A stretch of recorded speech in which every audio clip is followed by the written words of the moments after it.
Alors, donc, le schéma conventionnel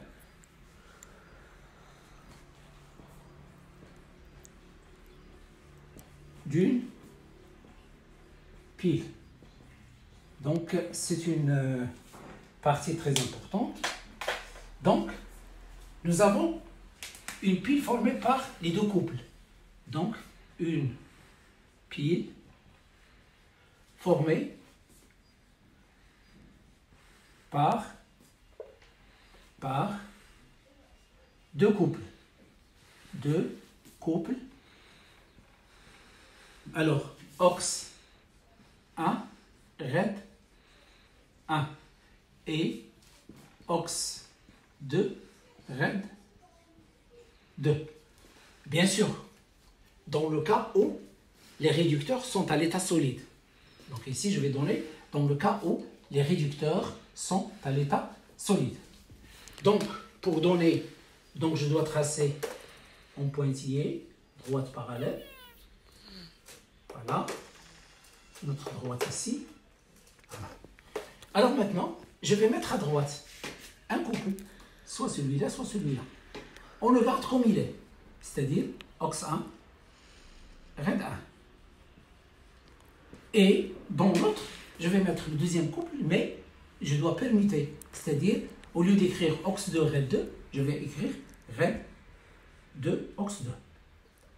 C'est-à-dire, les réducteurs, ils se trouvent dans les extrémités du schéma, à droite et à gauche. Donc, nous avons RED 2, OX 2, OX 1, RED 1. Ou bien, voilà, je peux l'écrire aussi comme ça.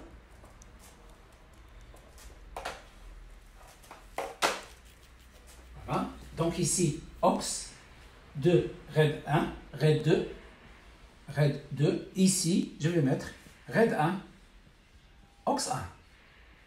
Voilà. La deuxième écriture, c'est la même chose. Maintenant, j'essaie de savoir quel est le pôle positif, quel est le pôle négatif.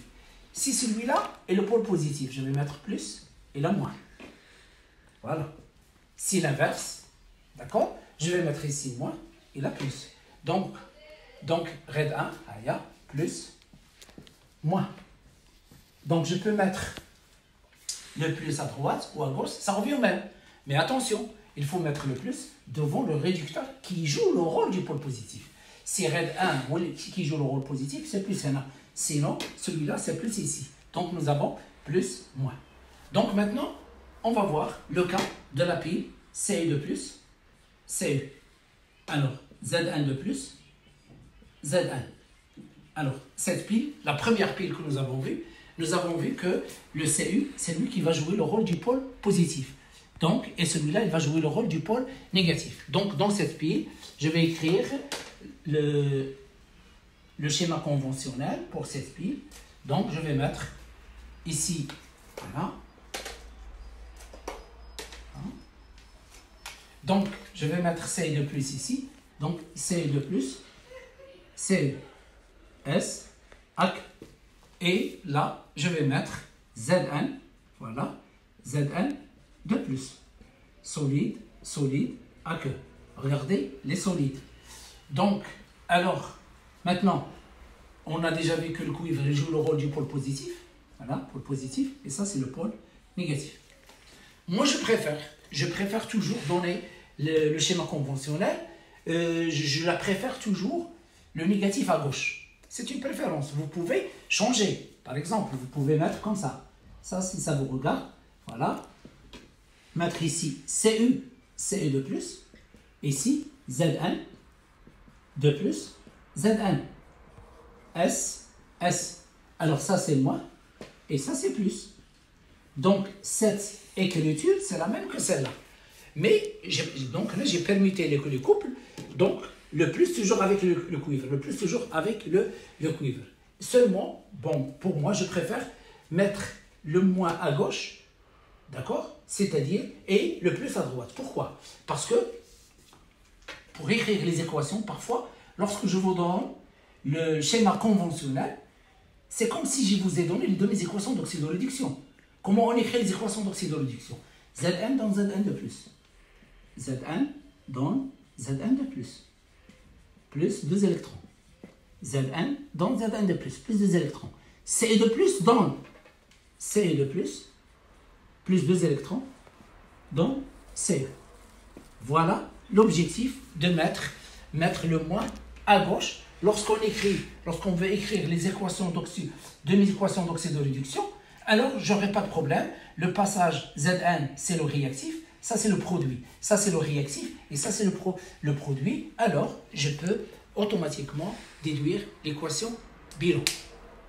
Alors maintenant, le troisième exemple. Le troisième exemple.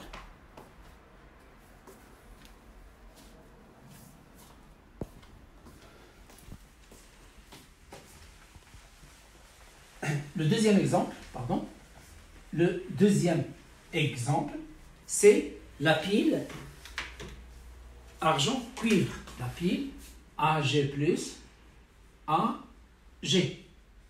S, AC, et Cu2+, Cu.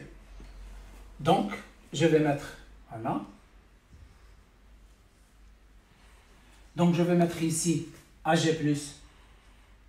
Ag, S, ça c'est le pôle positif, puisque je savais très bien que celui-là représente le pôle positif. Et ici, je vais mettre Cu, S, Cu2+, AQ, ça c'est le pôle négatif. Voilà le schéma conventionnel. Schéma conventionnel.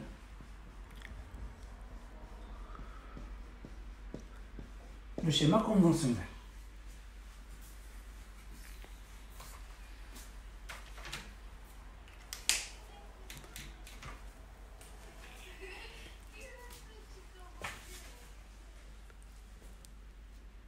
Alors maintenant, le troisième exemple, c'est-à-dire la pile qui contient un couple dont le réducteur n'est pas à l'état solide.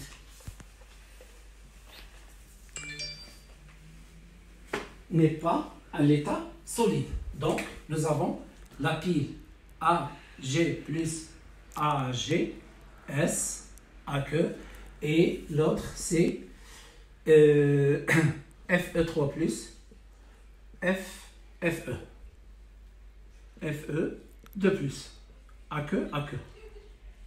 Alors, pour former cette pile, la même chose, en pointillé. Le premier couple, Ag plus Ag, S, AC. D'accord?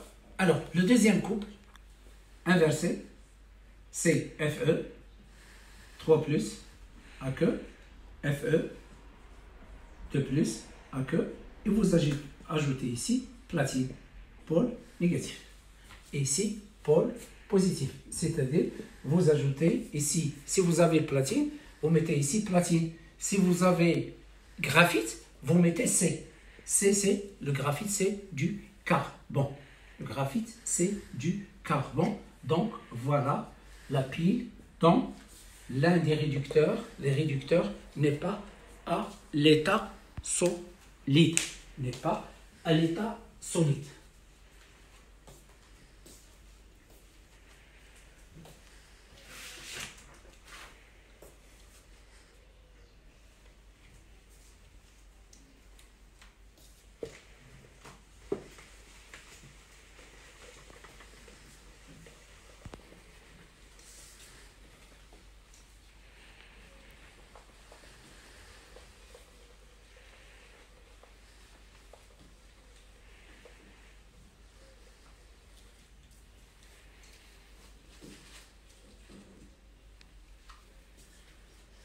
Alors maintenant,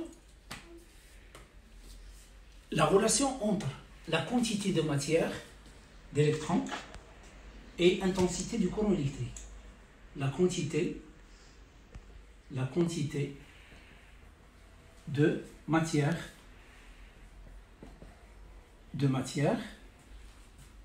des électrons,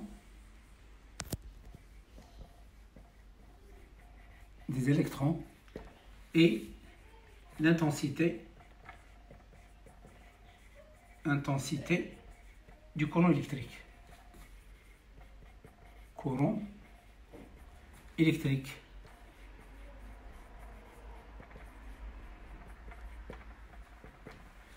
Grand I. La quantité de matière des électrons, N, E-. Alors maintenant, nous avons la quantité de matière des électrons est égale le nombre d'électrons qui traversent le circuit divisé par la constante d'Avogadro. Alors, et nous avons la quantité ou bien la charge d'un électron. Charge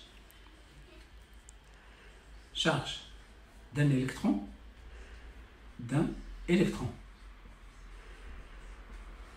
électron et moins 1. Maintenant, la charge de n électrons et moins Q est égal moins NE. La quantité d'électricité portée par ces électrons, la quantité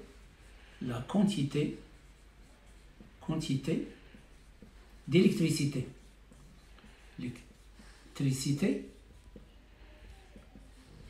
et Q est égal à la valeur absolue de Q, c'est-à-dire est égal à N fois E. Donc, je peux déduire à partir de celle-là, N est égal à Q divisé par E. Je la remplace ici. Qu'est-ce que j'obtiens? La quantité de matière en électrons, il est égal à Q divisé par E fois Na. Alors on pose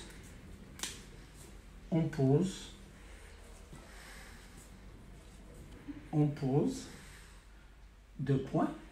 Grand F est égal à E fois Na. Il s'appelle la constante de Faraday. Constante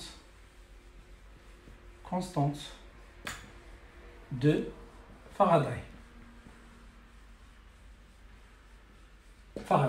Alors, qu'est-ce que j'obtiens? Je remplace celle-là par grand F. Donc, j'obtiens cette relation N des électrons est égal Q divisé par F. Voilà la constante de Faraday. Alors maintenant, nous avons l'intensité du courant. L'intensité du courant électrique.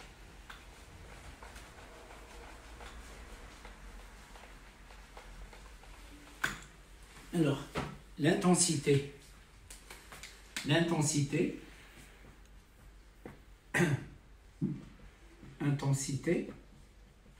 du courant électrique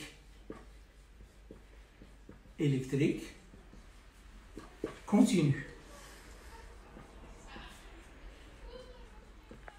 Alors, l'intensité du courant électrique continu, il est lié à grand Q par la relation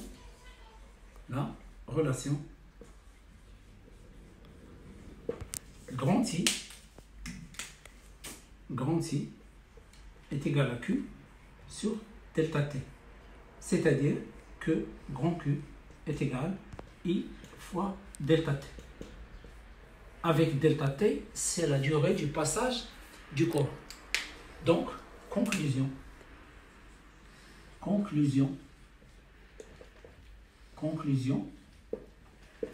Ce que vous devez apprendre par cœur, voilà, N directement, N des électrons, est égal à Q sur F est égal à I fois delta T divisé par grand F. Voilà le résumé de tout ça dans ce chapitre et dans le chapitre prochain. N des électrons, c'est-à-dire la quantité d'électricité sur la constante de Faraday, c'est-à-dire il faut delta T sur grand F. Alors, grand F, d'accord, grand F, il est donné. Na, c'est la constante d'Avogadro. Donc, Na, c'est à peu près 6,02 10 à la puissance 23 mol moins 1. E, c'est la charge élémentaire, 1,6 10 à la puissance moins 19. 10 à la puissance moins 19 coulombs. Alors, donc, en calculant,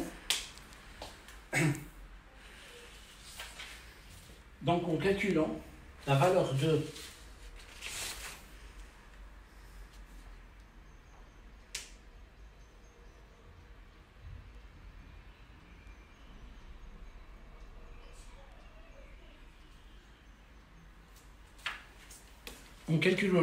F, donc on peut trouver, donc celle-là multipliée par celle-là, c'est 9,65 10 à la puissance 4, 9,65 10 à la puissance 4, donc il sera parmi les données de l'exercice. Donc soit on va vous donner le Na et le E, soit on va vous donner directement la valeur de grand F. Alors maintenant, on va essayer de parler à propos comment on dresse le tableau d'avancement d'une réaction d'oxydoréduction dans les piles. D'accord? Comment on dresse le tableau d'avancement. Alors, je vais prendre un exemple.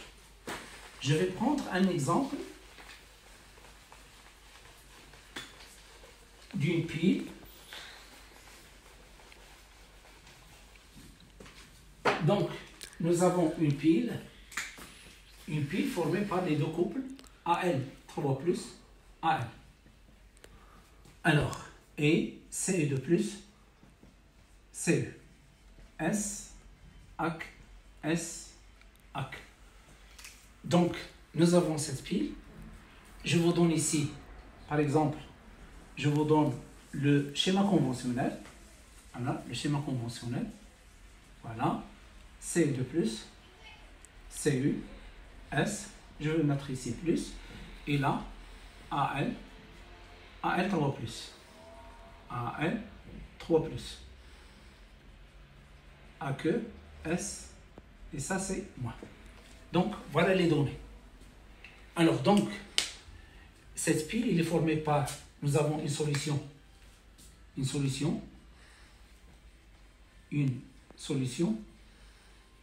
de Al 3 plus 3Cl moins de concentration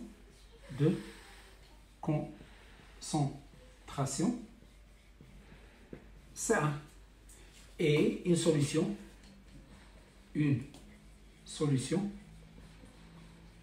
de Cu de plus SO4 de moins AQ de concentration C2 et de volume V1, celle-là, et de volume V2. Bon, donc, d'après celle-là, je peux savoir la concentration de Al3+, je peux savoir la concentration de Cu2+. Donc, on va vous demander d'écrire les équations, les deux mes équations d'oxydoréduction et l'équation bilan. Donc, puisque ça c'est le point négatif, donc Al donne Al3+, plus 3 électrons.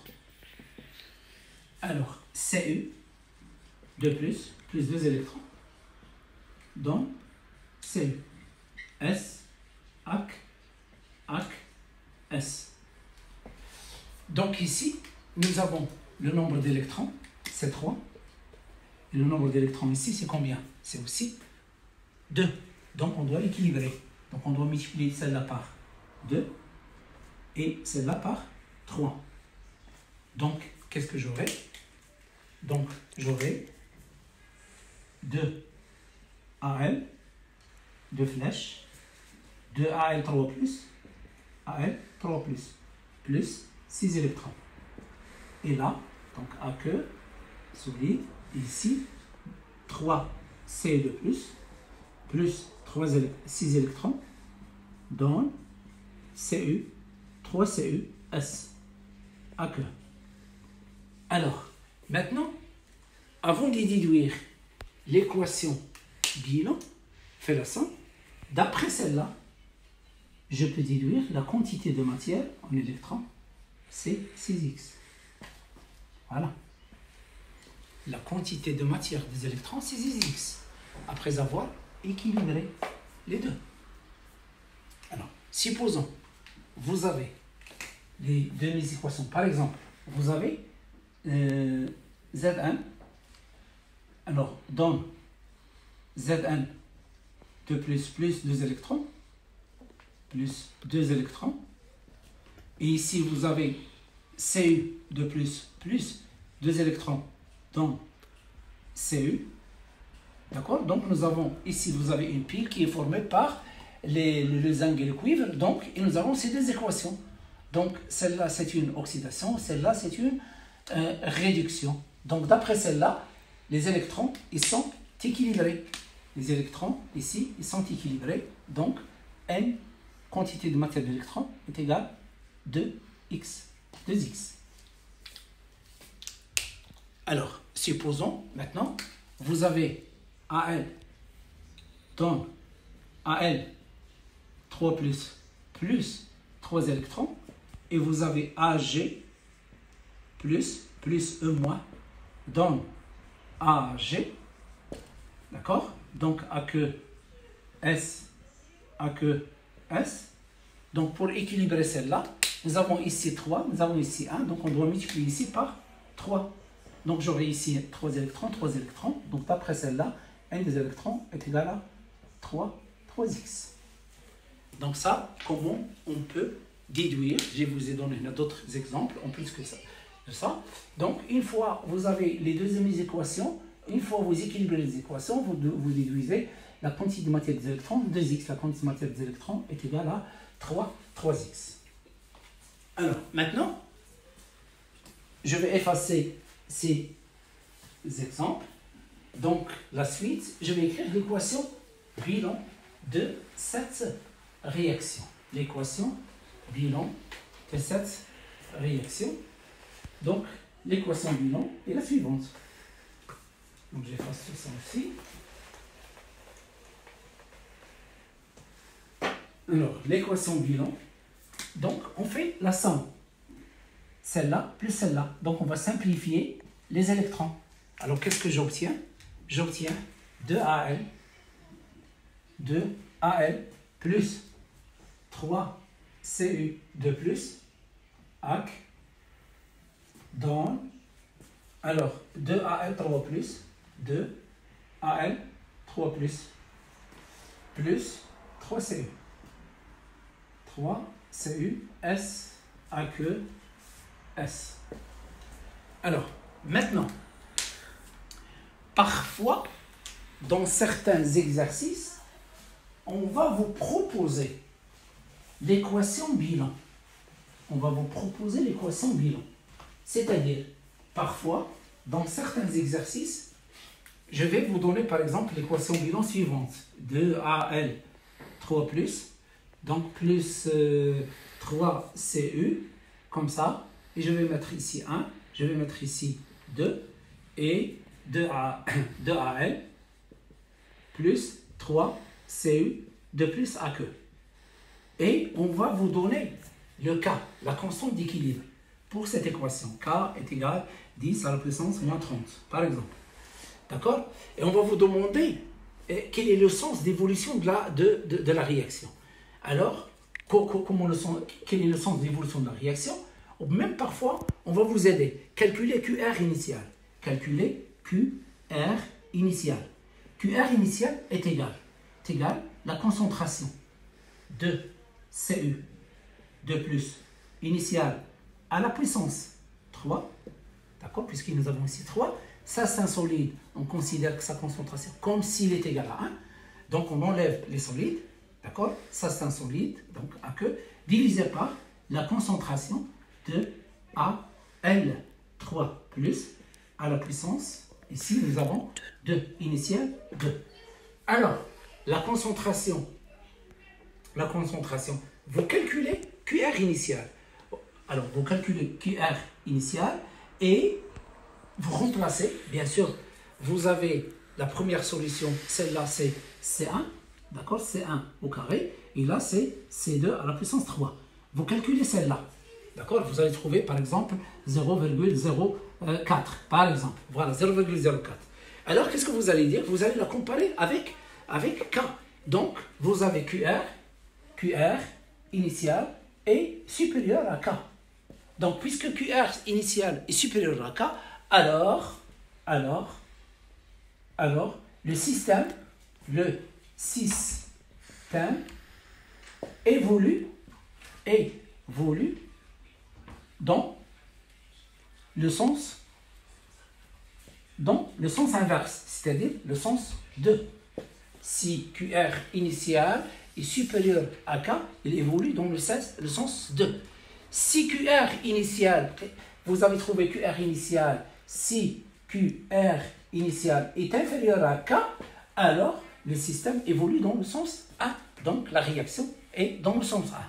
Dans notre cas, ici, en calculant le QR initial, d'accord, le QR initial est supérieur à 10 à la puissance moins 30, donc automatiquement le système évolue dans ce sens. Donc voilà la réponse. Alors maintenant, une fois vous avez démontré que le système évolue dans ce sens, donc vous allez renverser l'équation. Donc 2AL, voilà, et 3C2+, 2AL, 3+, donc ça ce sont les réactifs, et ça ce sont les produits. Maintenant, K, d'accord, sont les produits. Alors maintenant, quelle est la valeur? Donc celle-là a pour constante d'équilibre K, l'autre a pour constante d'équilibre K', qui est égal à 1 sur K, qui est égal à 1 sur 10 à la puissance moins 30. Donc, il est égal à 10 à la puissance 30. Donc, il est très supérieur devant 10 à la puissance 4. Donc, réaction totale. Réaction totale.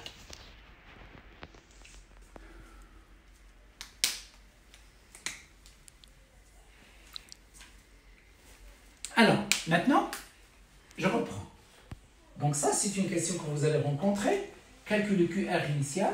Vous devez le comparer avec K qui est présenté dans l'exercice. Si K est inférieur, si QR initial est inférieur à K, le système évolue dans le sens de la gauche vers la droite, le sens 1. Si K est supérieur, le système évolue dans le sens de la droite vers la gauche, c'est-à-dire le sens inverse. Alors maintenant, nous avons cette équation, le tableau d'avancement. Alors, je vais le dessiner de la manière suivante. Voilà. Et je vais ajouter ici une case réservée, voilà, N électrons. Donc, alors j'ai économisé, c'est pas la peine de d'écrire ici quantité de matière, ici, disons, les dates à l'instant T, les états. Donc, ici c'est pour CU, c'est pour AL3+, c'est pour C2+, c'est pour AL, et ici c'est l'avancement, et là les états T égale à 0 et à l'instant T. On a besoin seulement à l'instant T. Alors si l'exercice parle de l'état final, j'ajoute T final. Donc ici nous avons 0, X. Alors la quantité de matière, s'ils ont donné la masse pour l'aluminium, je vais mettre masse AL divisé par masse molaire AL. S'ils n'ont pas donné de masse, donc, c'est pas grave, je vais mettre seulement quantité de matière N0AL. Voilà, quantité de matière initiale. Maintenant, pour celui-là, la même chose. Ils ont donné la concentration de C2+, donc je vais mettre C2V2. Ils ont donné la concentration de Al3+, donc je mets C1V1. Alors, celui-là, N0CE. Donc, et ici, nous avons 0. Les électrons responsables du passage du courant. Alors ici, je vais mettre quoi? 0 AL moins X multiplié par 2, c'est-à-dire 2X. Ici, je vais écrire C2, V2 moins x multiplié par 3, c'est-à-dire 3x. Ici, je vais mettre C1, puisque ce sont des produits, C1, V1, plus x multiplié par 2. X fois 2, c'est 2x. Ici, je vais mettre N0 CU, alors 3 multiplié par x, c'est plus 3x. Et ici, je vais mettre 6x, c'est-à-dire 2 fois 3, 6, 3 fois 2, 6, 6x. Alors, maintenant, je cherche la relation entre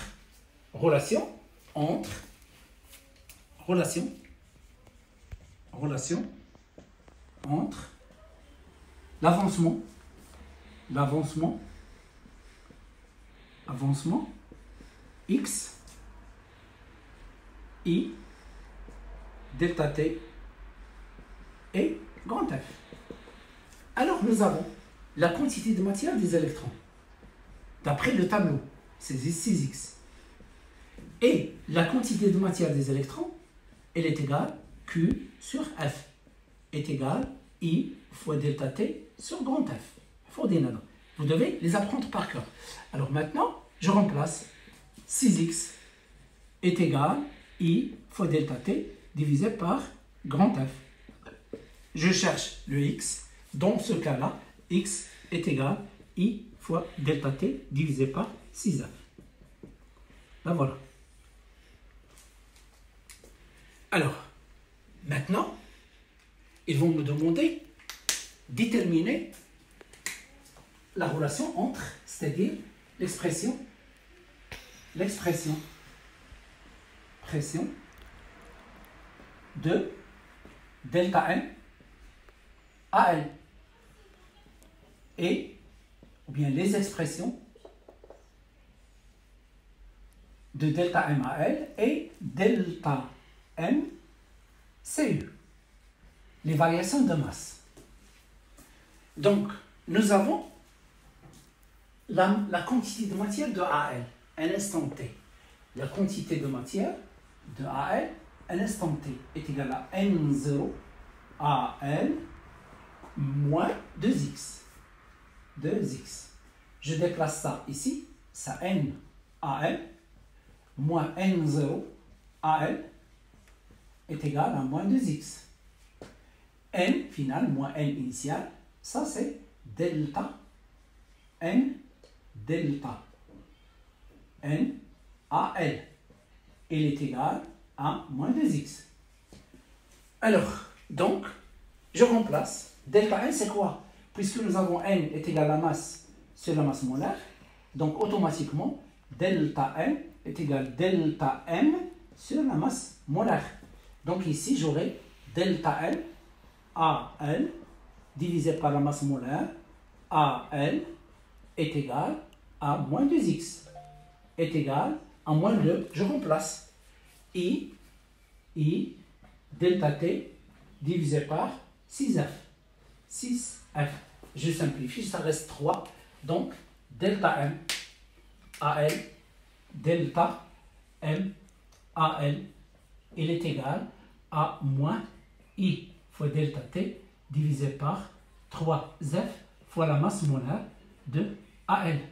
Donc, qu'est-ce que je constate ici? Que le delta M, il est négatif, ce qui implique que AL, il représente le pôle négatif. Alors, maintenant, je cherche delta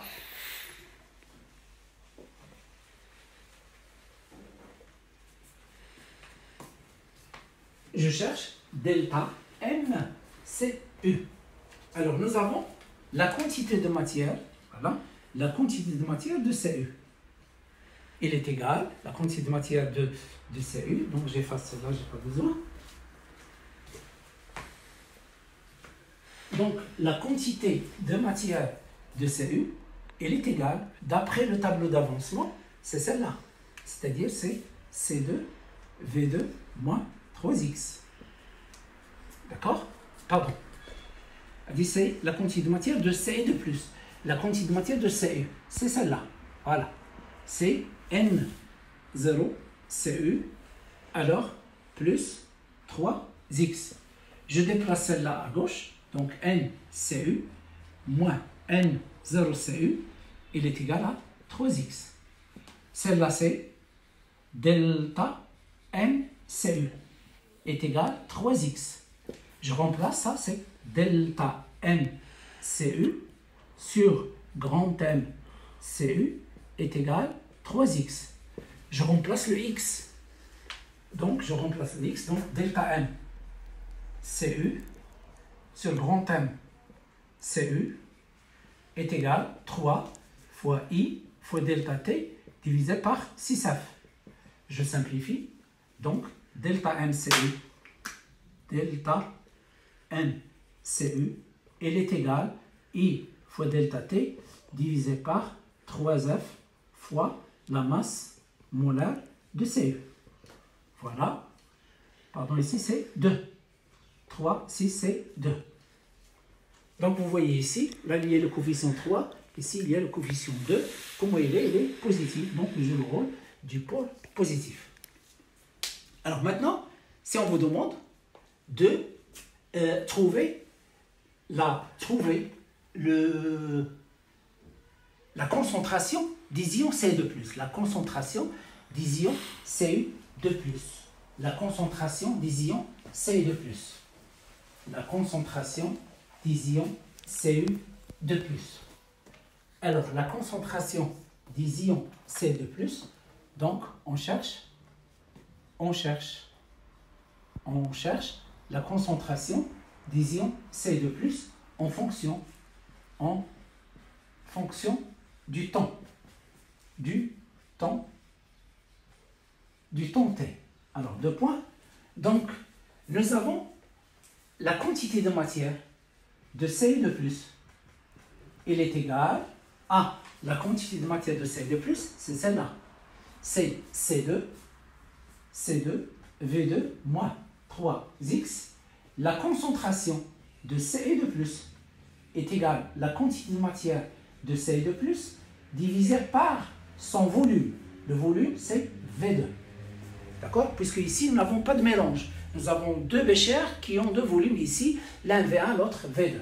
Donc, elle est égale, voilà, je remplace C2 fois V2 moins 3X divisé par V2. Donc, la concentration de Cu2+, elle est égale C2V2 sur V2, C2 V2 sur V2 moins 3X sur V2. Je simplifie, la concentration de Cu2+, elle est égale à C2 moins 3X divisé par V2. Alors, maintenant, je remplace X. Alors, X, c'est quoi? X, c'est I fois delta T divisé par 6F. Alors, donc, je la remplace. J'obtiens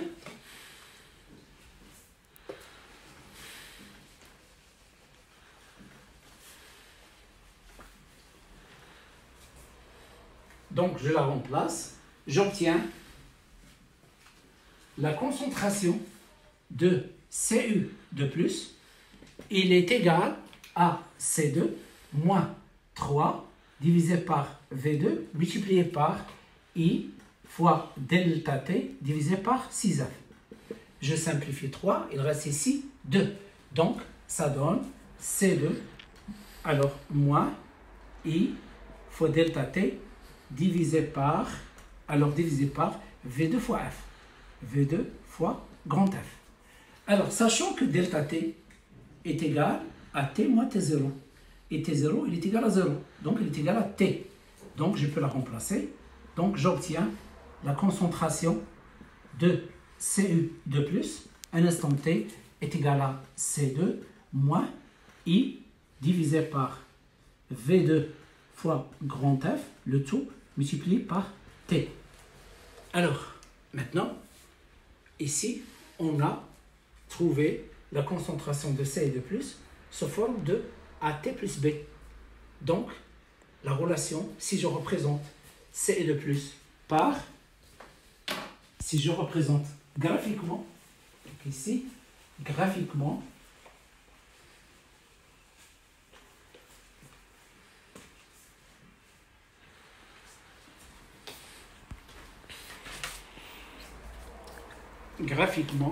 je représente, voilà, la concentration de Cu2+, en fonction du temps, 0. À l'instant t égale à 0, la concentration de Cu2+ égale à C2. Donc, alors, le coefficient directeur de celle-là, il est négatif. Donc, on peut l'écrire aussi, concentration de Cu2+, il est égal à moins I divisé par V2 fois F, alors, fois T plus C2. Donc, il va commencer par celle-là. Donc, c'est une droite décroissante. Voilà.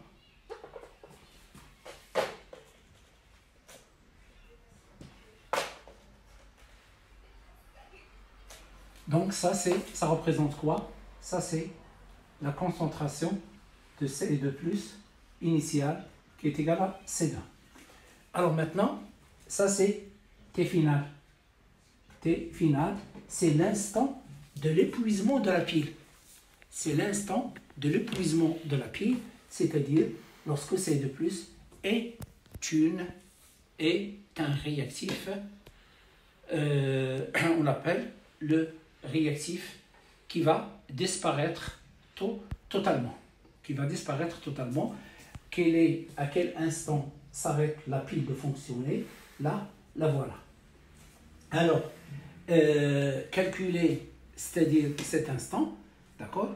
Vous remplacez celle-là par 0 et vous trouvez T final est égal à quoi? Donc regardez là, cherchez T final, on cherche T final. Alors, la concentration de Cu2+ finale est égale à 0.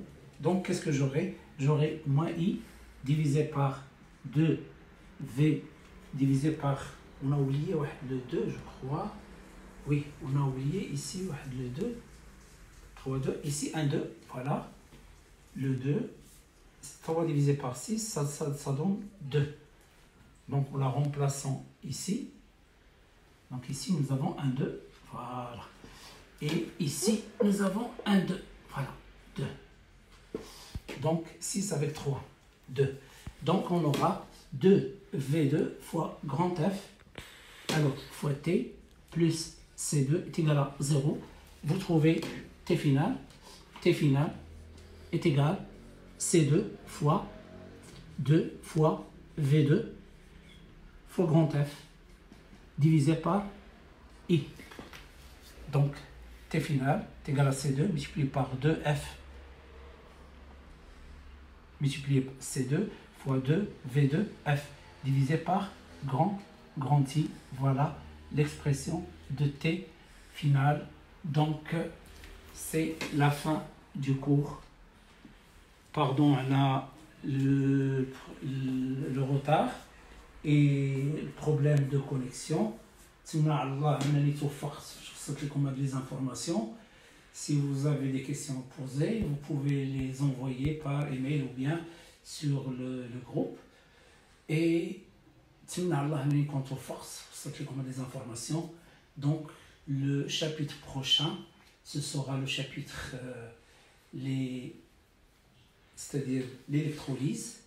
Et en même temps, je vais poster dans le groupe des PDF avec, c'est-à-dire des séries d'exercices sur le nucléaire, sur l'électricité et les ondes, aussi la mécanique, parce que je vais refaire le début de la mécanique. Je vais essayer de faire une séance après et pour bien expliquer quelques exercices de la première partie du mécanique. Donc je répète, je vais poster des documents et vous allez trouver ces documents avec solution. Donc n'hésitez pas à télécharger ces documents, sont à votre portée. Presque je vais placer toutes les leçons. Maintenant je suis en train de placer les leçons, les dernières leçons, mais je vais aussi emporter les leçons, les premières leçons d'électricité, de nucléaire et des ondes. Salam alaikum.